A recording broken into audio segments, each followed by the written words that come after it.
La Lune n'est peut-être pas si sèche que nous le pensons. Bonjour, je m'appelle Lucas et vous êtes les bienvenus dans un nouvel épisode d'Espace Libre.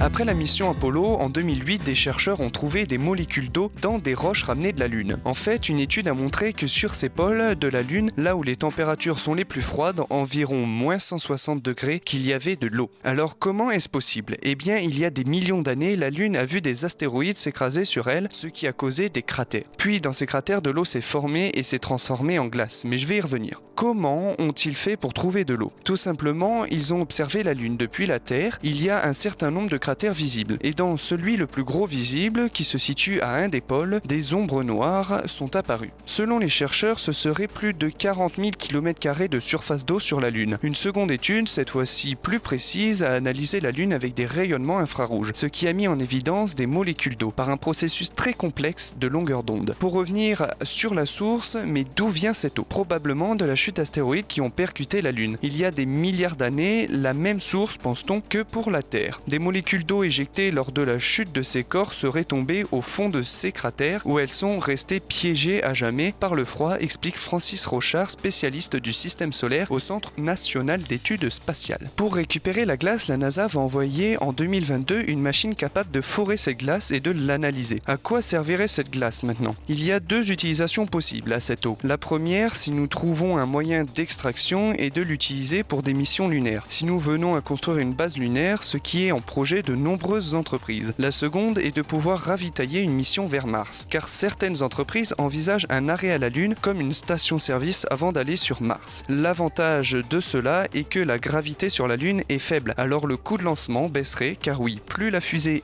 au décollage sur la Terre est légère, moins le lancement coûte cher. La Lune est donc pleine de ressources. Je vous remercie et vous dis à la semaine prochaine pour un nouvel épisode d'Espace Libre.